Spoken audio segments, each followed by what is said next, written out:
We're up to mitzvah number 115. This is the first mitzvah of the book of Leviticus. Of course, the book of Leviticus, it's also called in Jewish literature, it's called Torah's Kohanim, the Torah of the priests, because the majority of the book deals with laws of sacrifices and other things that really relate to the priestly class. And the first mitzvah that we're going to encounter is the first of many mitzvahs of its kind, and this is the mitzvah of the Olah sacrifice. The book begins talking about the person bringing a sacrifice, and there are different types of sacrifices. And the first mitzvah that it covers, and the first sacrifice that is featured in the book of Leviticus, Leviticus chapter 1, is an Olah, which is translated as an elevation offering. But I thought it would be appropriate and worthwhile, before we get into the specifics of the Olah sacrifice, to talk about sacrifices in general introduction to sacrifice. We spoke about this in the past. I think it's very important to revisit as we begin Leviticus.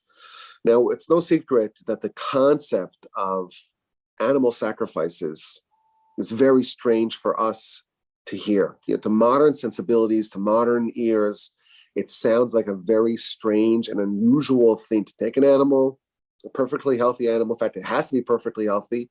It has to be free of any blemishes, and to kill it, really, to slaughter it, and then to process this animal in a way that you're elevating it on top of the altar as some sort of offering, a sacrifice to God. There are a lot of things in the Torah, of course, we don't understand. And there are a lot of things that are very mysterious to us. And there are laws that seem to be maybe a bit outdated or antiquated or primitive, even people would say barbaric or cruel. And it's important for us to understand it. Is there something that we can process, that we can understand, that we can rationalize about this mitzvah, what it is really all about? When we talk about Messiah, of course, we believe that the world as it's currently oriented, it's not going to be like this forever. Things are going to change. And we believe in a very important change that's going to happen with the arrival of Messiah, which is a certain change in how the world's going to operate. And part of the Messianic age is the building of the temple and the restoration of the Davidic monarchy and the implementation of Torah law over the land of Israel.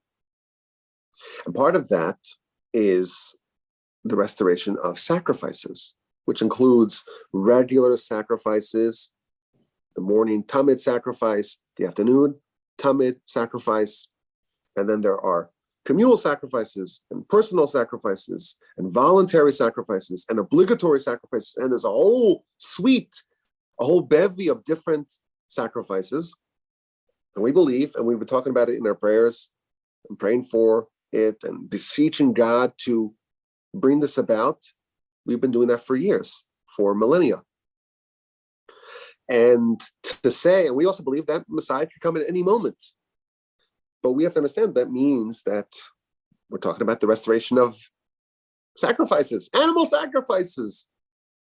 And therefore I thought it would be appropriate to try to understand the subject in general. Now, the verse tells us that the objective, just the actual words of the verse, is reach nichoach.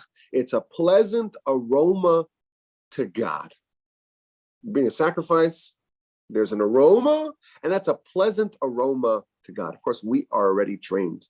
We know not to read such things literally. Of course, God doesn't smell any sort of corporeal qualities to God. We don't do that. So what does it mean, reach nichoach, a pleasant aroma to God? So Rashi tells us God's happy, so to speak. He's pleased with us, so to speak, because we listened to him. That's the verse, and that's what Rashi says.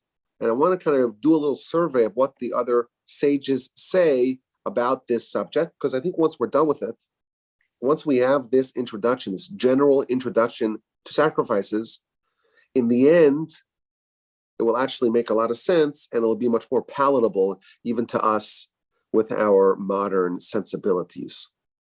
So the first source I like to look at when trying to understand sacrifices is the verse in Devarim chapter 12, verses 20 and 21.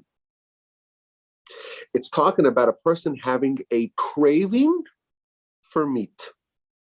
They want meat, they have a craving, and they happen to live far away from Jerusalem. Is it okay for someone to have some meat? And the verse tells us, yeah, of course, you're allowed to have meat, even if you're far away from Jerusalem. Take one of your livestock, one of your sheep that God gave you, and slaughter it as I instructed, and you can eat as much as you want to your heart's content.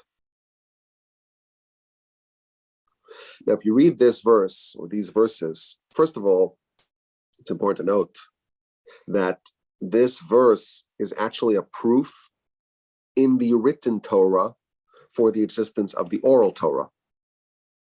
Why? Because the verse tells us that we have to slaughter the animal as I instructed you.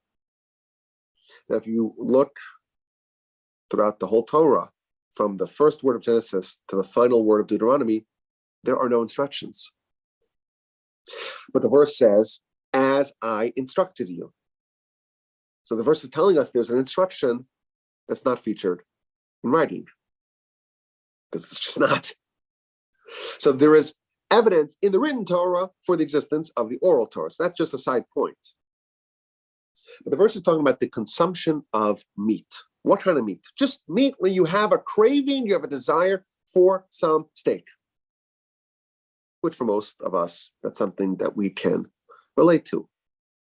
But you happen to be far from Jerusalem. The Almighty expanded your territory and you're not in Jerusalem. It's okay. You can take one of